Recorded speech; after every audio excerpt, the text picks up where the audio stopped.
नमस्कार मित्रांनो, स्वागत आहे आपल्या सह्याद्री कट्ट्यावरती। तर आजची घटना आपल्याला बघायची ही नागपूर जिल्ह्यामधली। पत्नी 7 महिन्याची गरोदर, घरी डोहाळे जेवणाचा कार्यक्रम, तेवढ्यातच पतीवर हल्ला आणि कुटुंब हळहळलं। काय घडलं, असं कशामुळे झाला हा खून? आणि एवढा सगळं कार्यक्रम असताना घरी चालू, पत्नी 7 महिन्याची गरोदर असताना काय घडलं बघूया सविस्तर घटनेमध्ये।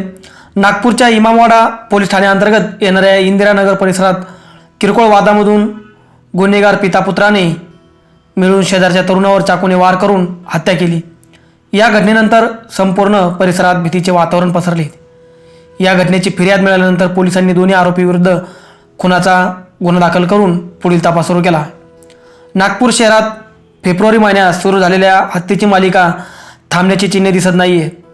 बुधवारी रात्री इमामवाडा पोलीस ठाण्याच्या इंदिरानगर जाटरवाडी परिसरात आणखी एक हत्येची घटना घडली।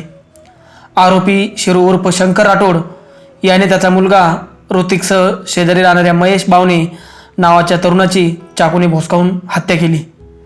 वडिलांच्या निधनानंतर मृतक महेशला अनुकंपा तत्वावर रेल्वेत नोकरी मिळाली होती। त्याच्या बायकोचा 7व्या महिन्याचा पाळण्याचा कार्यक्रम गुरुवारी ठरला होता।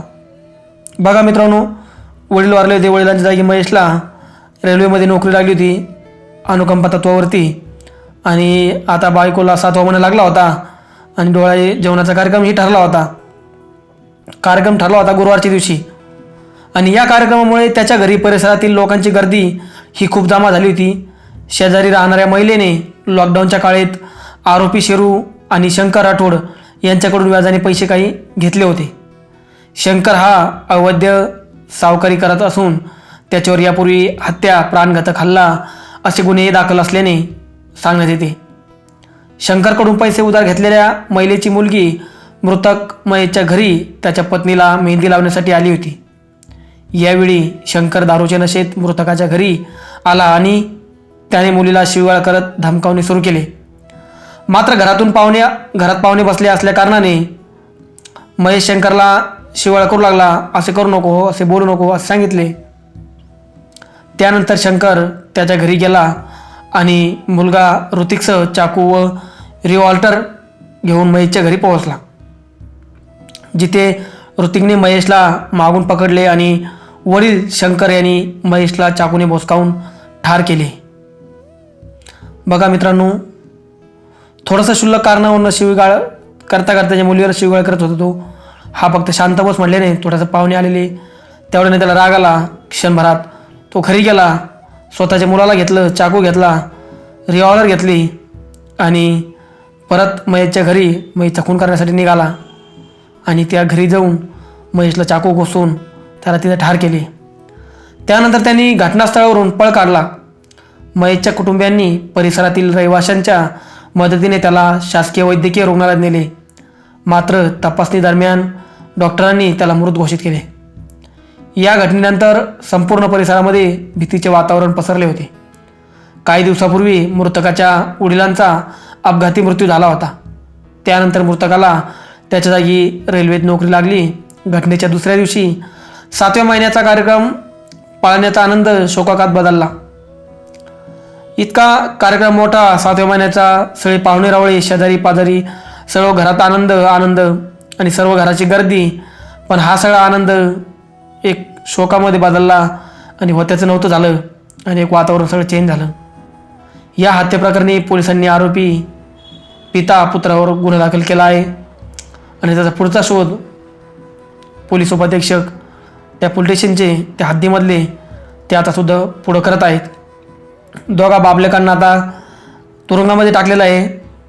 बघा, थोड्याशा कारणामुळे इथं डायरेक्ट आता खुनाचा प्रकार घडलेला आहे। काय एवढा राग येतोय माणसाच्या डोक्यामध्ये? काय घडतंय असं नेमकी या महाराष्ट्रामध्ये, या भारतामध्ये, की राग आता सहन होत नाही आहे? लहान मुलं असो, मोठे असो, वयस्कर असो, टेन्शन, ताणतणाव सहन होईना नाही।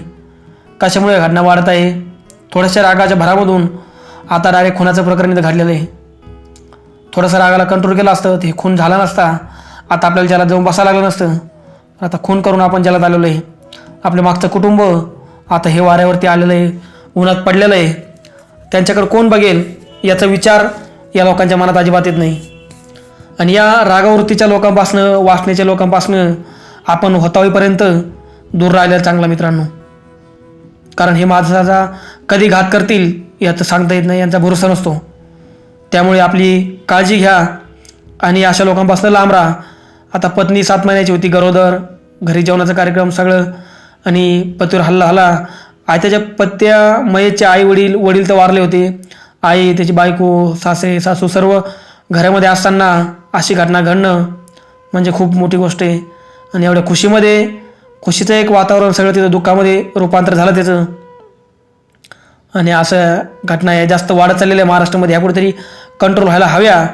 यासाठी आपण अशा वेगवेगळ्या क्राईम स्टोऱ्या आपल्या या चॅनलवरती आणत असतो, ज्यामधून आपल्याला काहीतरी शिकायला भेटेल, आपल्याला बोध भेटेल.